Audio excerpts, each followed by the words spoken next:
Ele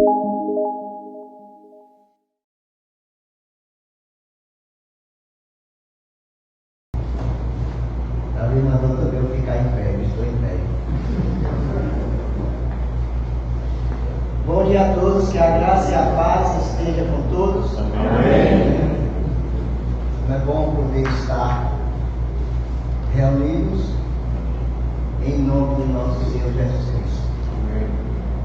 Pai nosso que está no céu, santificado seja o teu nome. Venha o teu reino. O pão de cada dia, perdoa-nos e livra-nos do mal. Essa oração é bastante conhecida, que é chamada da oração do Pai Nosso. Então, quando se pensa nessa oração, eu acredito que para alguns, a sua mente vai direcionar logo para o Sermão do Monte, o Sermão da Montanha, onde Jesus está trazendo ensinamentos extensos, onde Jesus fala sobre vários aspectos do reino de Deus e da vida cristã. E nesse conjunto de ensinamentos, Jesus está colocando oração. Também para alguns, faz lembrar do passado, catolicismo. A Igreja Católica formalizou a prática do Pai Nosso em sua liturgia. No século IV, o Pai Nosso passou a ser parte oficial do início da preparação da comunhão. E antes de iniciar, vamos pensar assim, a missa, como se trata do catolicismo, ele falava, citava o Pai Nosso. Depois, no catolicismo, a oração do Pai Nosso teve um papel central no relacionamento a arrependimento, perdão de pecado. Ou seja, errou, falhou, reze no Pai Nosso, fica tudo certo, está perdoado. Mas o que Jesus quis enfatizar com essa oração? O que na oração do Pai Nosso pode refletir céu e terra? Então nós vamos refletir essas palavras no Evangelho de Lucas. Não vai ser em Mateus, vai ser em Lucas. E é interessante, né? Eu fiquei meditando no Evangelho segundo Lucas, porque ele traz Jesus como a restauração.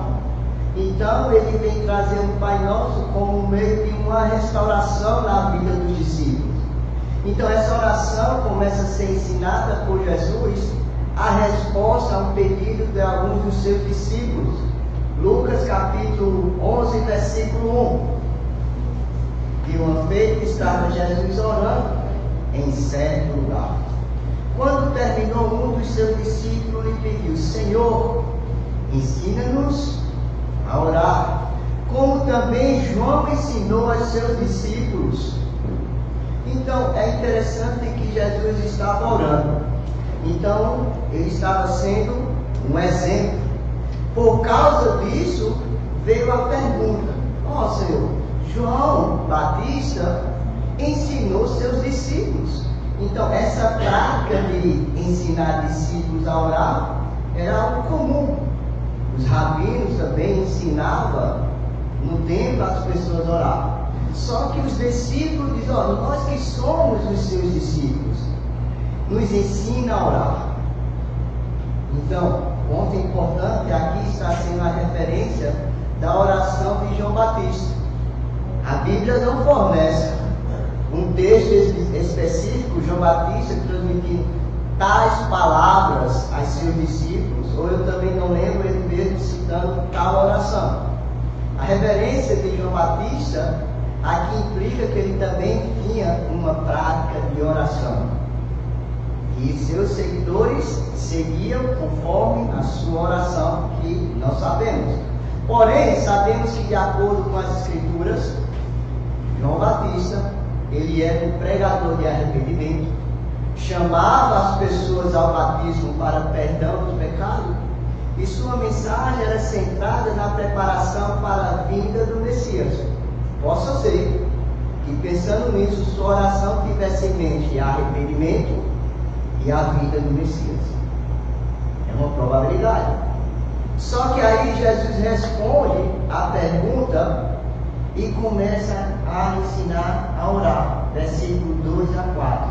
Então ele os ensinou, quando orardes, dizer: Pai, santificado seja o teu nome, venha o teu reino, o pão nosso cotidiano dai-nos de dia em dia, perdoa-nos os nossos pecados, pois também nós perdoamos todos que nos devem, e não nos deixeis cair em tentação.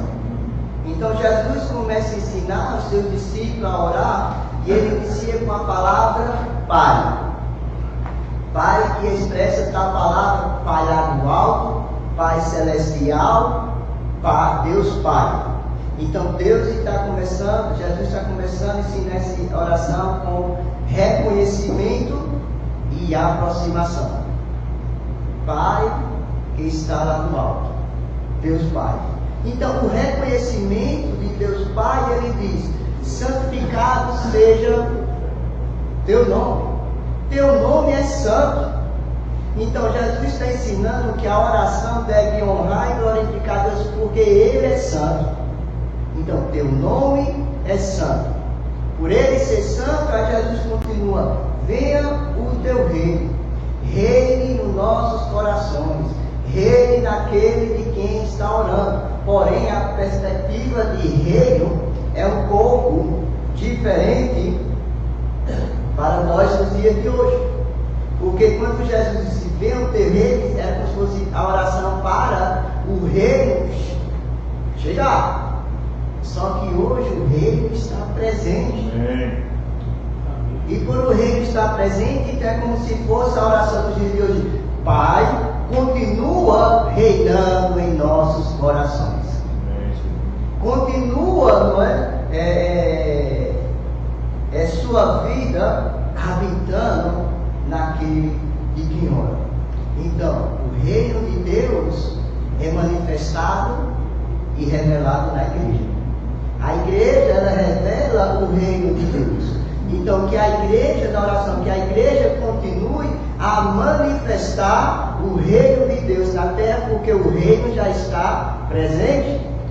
Então, essa parte de reino se torna um pouco diferente hoje do que quando Jesus estava ensinando. Porém, ele começa com reconhecimento: teu nome é santo, venha reinar em nossos corações, venha o teu reino. Aí ele continua ensinando a oração com a aproximação, que ele vai dizer: o pão nosso.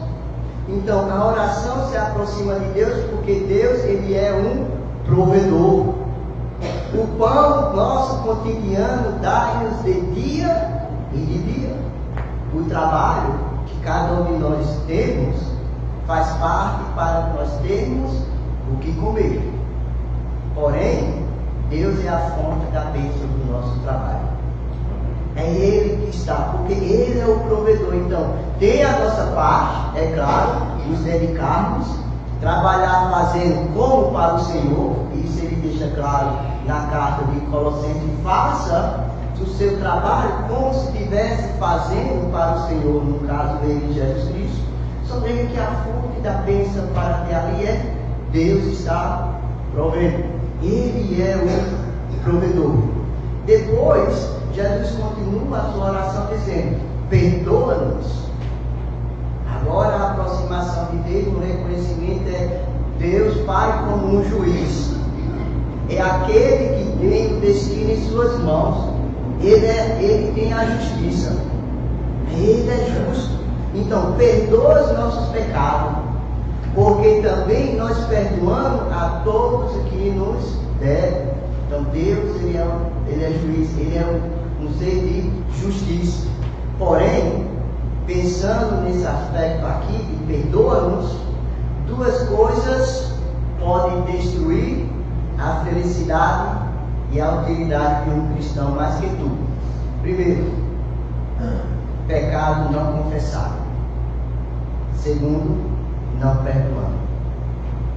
Se não entendemos que devemos a Deus confessar os nossos pecados, e Ele é justo para nos perdoar, conforme a carta de João, no capítulo 1, e também, por Ele nos perdoar, nós devemos também perdoar ao outro. Então, se isso não acontecer, vai ter um espírito, uma vida amarga, teimosa, incapaz de perdoar o próximo, porque a pessoa mesmo não está buscando o perdão de Deus. E depois, Jesus conclui: não nos deixe cair em tentação. Se aproximar-se de Deus, ele se torna protetor. Ele não deixa cair. Então Jesus está ensinando que na oração Deus é Pai, provedor, juiz e protetor. É isso que Jesus está transmitindo. É isso que Jesus quer que seus discípulos entendam, né? Que orar não é só falar, é entender para quem está orando e como está orando, porque Ele é Pai, Ele é provedor, mas também Ele é juiz e Ele é protetor. Nessa oração, Jesus também ensina que as palavras devem refletir céu e terra.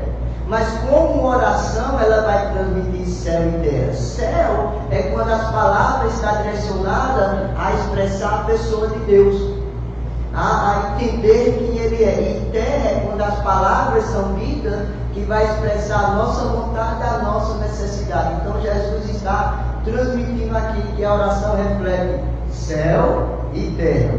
Céu que expressa Deus: santificado seja o teu nome, venha o teu reino, perdoa-nos, não deixa cair em tentação. 4 vezes Jesus expressa as palavras direcionadas para a ação de Deus, da pessoa de Deus.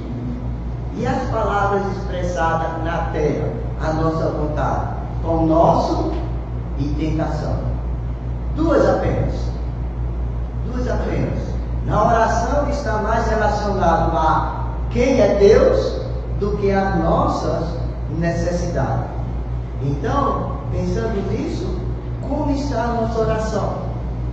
Mais céu, reconhecendo, se aproximando de Deus, tu és santo, certo? Venha cada vez mais, continua a reinar em nossos corações, ou nossa oração só é: Senhor, eu quero, Senhor, eu necessito, Senhor, eu não gosto, Senhor, eu gosto, é eu, sou eu, sou eu.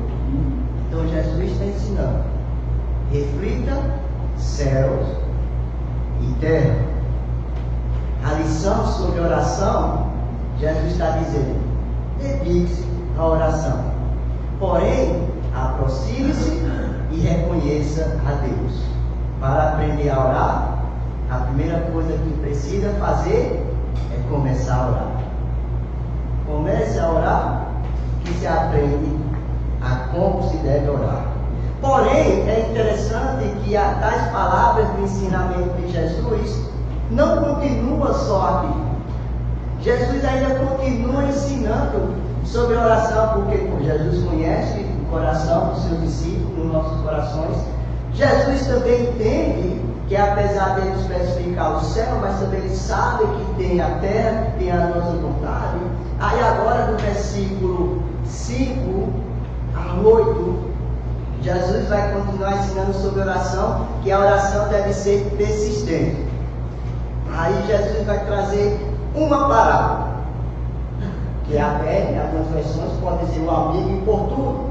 Aí ele traz a palavra, certo homem, né, vou falar assim para a gente entender as palavras, meia-noite, chegou na casa do amigo.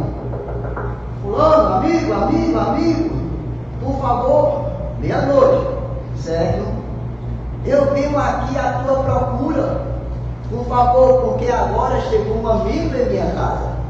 Me empresta 3 ou alguns pães. Ele precisava dar uma boa recepção e ele não tinha como oferecer ao amigo que chegou meia-noite, né? Aí, por favor, me empresta pães.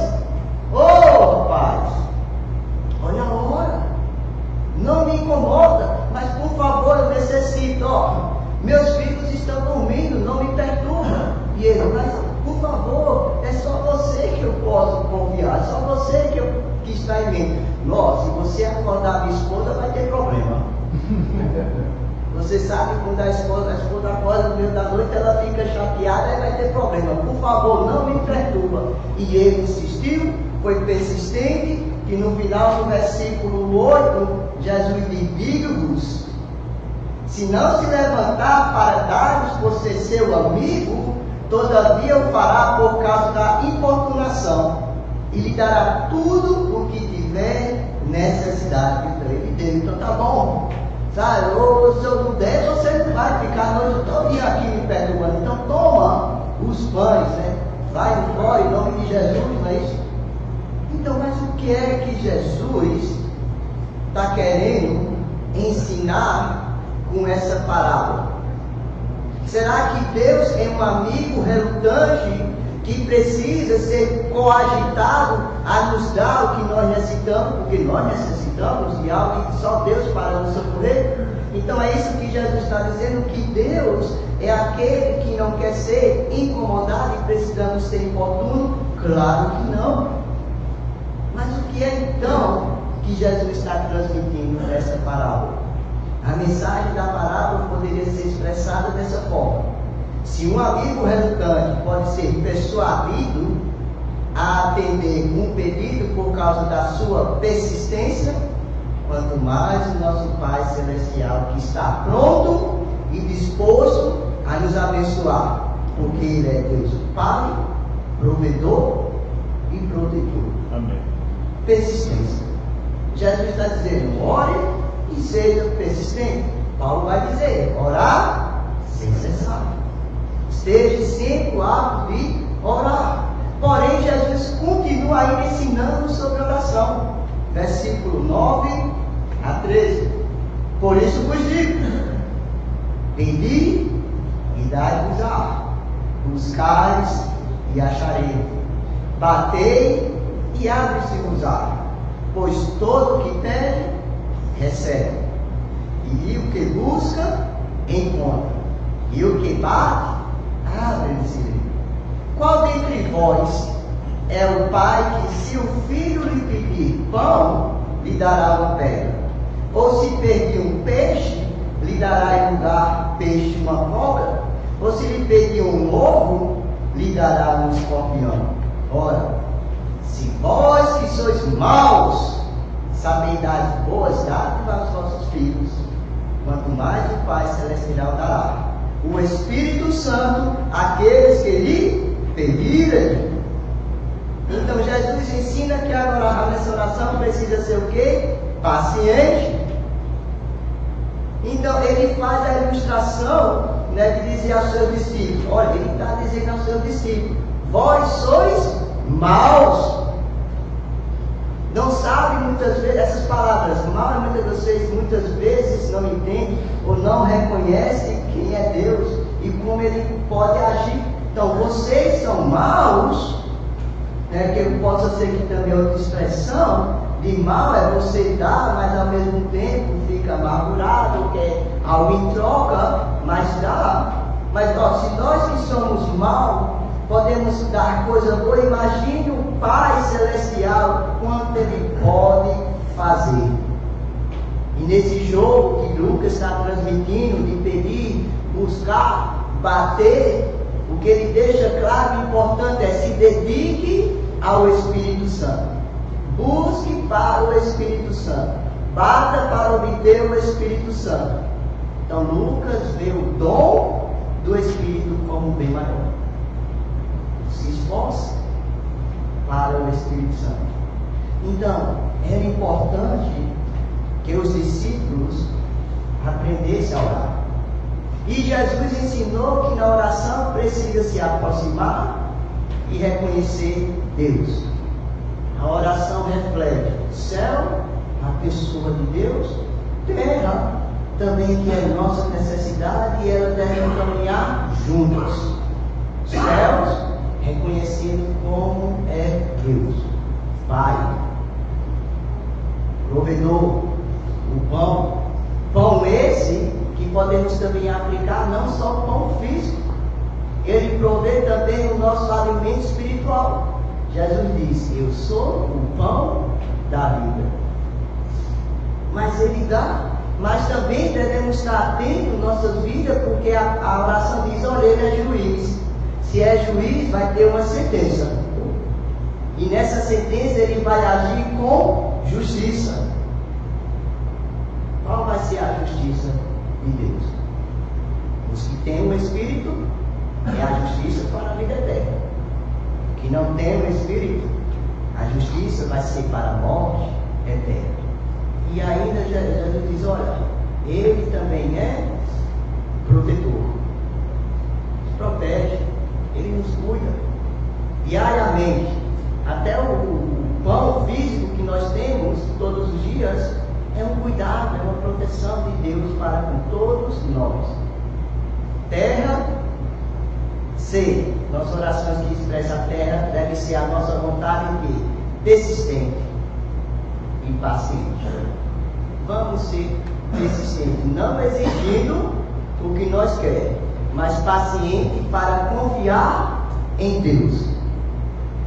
Não devemos entender, nós devemos entender que nossas orações não devem expressar apenas sobre nós, mas ao mesmo tempo devemos confiar em Deus e entregar nossas orações. A paciência é entender que a resposta vai ser de acordo com a vontade de Cristo, não como nós queremos. Isso é a paciência. E um grande exemplo é o próprio Jesus orando: Pai, se possível, passa de mim esse cálice, mas que não seja a minha vontade, e sim a tua vontade. Pensando nisso, aplicações para a nossa vida, dedicados à oração. Precisamos cada vez mais nos dedicarmos à oração. Como? Aprendendo. Como vamos aprender? Orando. Ora. Entenda as palavras de Jesus e transmite. Vamos ser dedicados em persistência. Temos êxito quando estamos perseverando. Mas ao mesmo tempo, Jesus diz: paciência. Recebemos conforme a vontade de Deus, não conforme a nossa vontade. Positivos, porque seremos abençoados orando, principalmente com o dom maior, o Espírito Santo. Por isso, Pai, santificado seja o teu nome. Venha o teu reino, o pão nosso cotidiano nos dá de dia e de dia. Perdoa